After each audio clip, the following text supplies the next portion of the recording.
नमस्कार दर्शकों, आज थोड़ा सा हटकर मैं अपने विचार रखना चाहूँगा। विशेष तौर से आज दिल्ली की राजनीति पे थोड़ी सी चर्चा करना चाहूँगा आपके साथ में। हालांकि ये मेरा कंटेंट नहीं, आपको ही पता है, लेकिन फिर भी मैं भी इस देश का नागरिक हूँ और इस देश का नागरिक होने के नाते यहाँ की जो परिस्थितियाँ हैं उन पर अपना मंथन करना मेरा भी एक दायित्व बनता है, कर्तव्य बनता है। दिल्ली के मुख्यमंत्री पर काफ़ी सारा घमासान अभी जारी है। दिल्ली की 2.25 करोड़ जनता ने लगभग एक सप्ताह तक इंतज़ार किया कि दिल्ली का मुख्यमंत्री कौन होगा। हालांकि हमने पहले बताया था कि दिल्ली का जो मुख्यमंत्री होगा वो ऐसा होगा जिसके बारे में जनता ने सोचा नहीं है। लोगों ने कहा था कि प्रवेश वर्मा दिल्ली के मुख्यमंत्री बनेंगे, तो ऐसा क्या हुआ कि प्रवेश वर्मा पीछे रह गए। हमें पहले से पता था कि प्रवेश वर्मा को मुख्यमंत्री नहीं बनाया जाएगा। अब इसके बीच में समस्या क्या आई? सबसे पहली समस्या मैं आपको बताना चाहूँगा। कुछ लोग कह रहे हैं कि ये लगातार विवादों में घिरे रहे हैं, इनकी बेबाक टिप्पणी की वजह से बीजेपी ने इनको पीछे कर दिया है। ये सच्चाई नहीं है। सच्चाई ये है कि ये जाटलैंड के नेता हैं। आप केवल दिल्ली को मत देखो, पूरे भारत को देखो। जहाँ जहाँ भी जिस भी राज्य में बीजेपी की सरकार है वहाँ पे कितने जाटों को मुख्यमंत्री बनाया गया है। साथ के साथ जब प्रवेश वर्मा की टिकट काटी गई एमपी के चुनाव से, लोकसभा में चुनाव में इनको टिकट नहीं दी, उसी समय से ये अनुमान लगाना शुरू हुआ था कि इसको धीरे धीरे हाशिए पर किया जा रहा है, इसको धीरे धीरे राजनीति से बाहर किया जा रहा है। अब इन्होंने टिकट दी, वो भी अरविंद केजरीवाल के सामने, एक ऐसे नेता के सामने जिनका सिक्का दिल्ली में चलता है। ये बात हम नहीं भूल सकते कि इसका अरविंद केजरीवाल के साथ में फाइट करवाना ये भी एक साजिश थी बीजेपी की। अगर यहाँ पे हमारे जो प्रवेश वर्मा जी हैं ये हार जाते तो आज ही इनका राजनीतिक कैरियर ख़त्म हो जाता, क्योंकि जिस प्रकार से हरियाणा में कैप्टन अभिमन्यु के साथ हुआ है, कहीं वही राजनीति तो नहीं है। कहीं दुष्यंत चौटाला के साथ में जो हुआ हरियाणा में वो राजनीति तो नहीं है। इस बात को समझना बहुत ज़रूरी है। एक किस्सा मैं इसके बारे में सुनाना चाहता हूँ। एक बानिए के घर में सांप घुस गया। उसने गली में खड़ा होकर चिल्लाना शुरू किया, सांप सांप सांप सांप सांप। एक जाट बाज के लाठी ठाक आया, लकड़ा है, ले अंदर है, भीतर अंदर है। जाट बाज के भीतर बढ़िया बनिए ने बाट साकड़ ला दी। बाणनी बोली, यूँ क्या करया?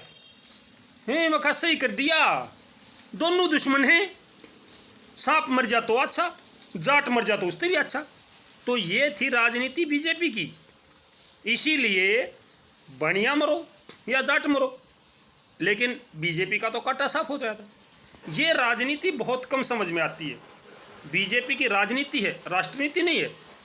ये बात जिन लोगों की समझ में नहीं आती वो लोग बार बार कहते हैं कि आप गलत बोलते हो, आप गलत बताते हो, दिल्ली का मुख्यमंत्री प्रवेश वर्मा होंगे।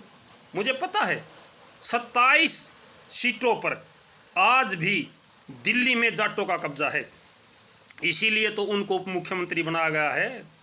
अगर ये 27 की जगह 7 होती तो क्या प्रवेश वर्मा को उप मुख्यमंत्री बनाया जाता? बिल्कुल नहीं। अब वो उप मुख्यमंत्री तो हैं, लेकिन विभाग कौन से हैं? विभाग तो अलग मंत्रियों के पास में होंगे। वो केवल एक स्टैंप हैं, एक मोहर हैं। जहाँ जहाँ बीजेपी ने जो करना है उसको स्टैंप की तरह यूज किया जाएगा। और ऐसा भी हो सकता है कि दिल्ली में प्रवेश वर्मा को आगे चल के और भी हाशिए पर जाना पड़ सकता है। इनके राजनीतिक कैरियर में अभी खतरा है।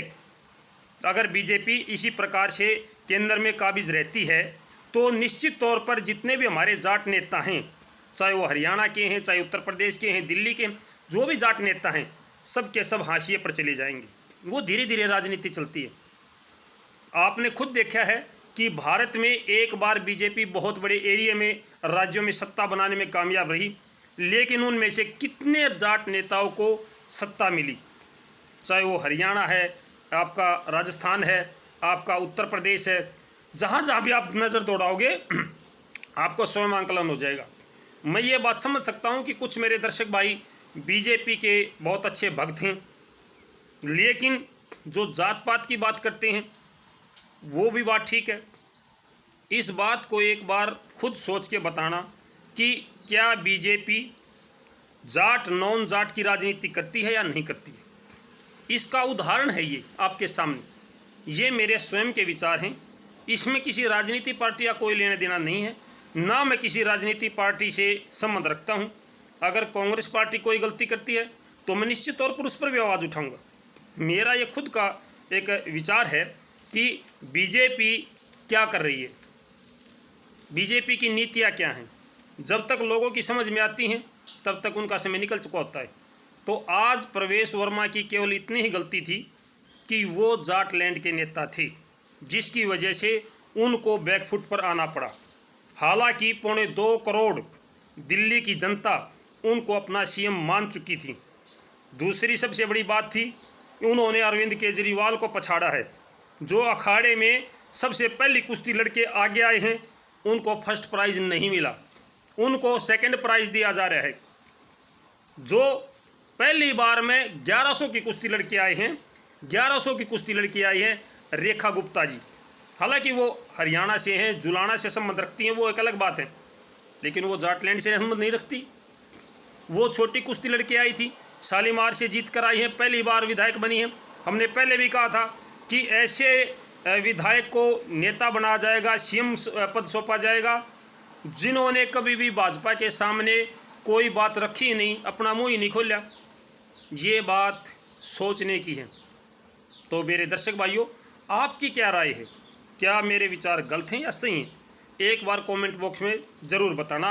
हम कोशिश करेंगे लगातार आपको ऐसी अपडेट देते रहें। तो फिलहाल के लिए इतना ही। नमस्कार, जय हिंद।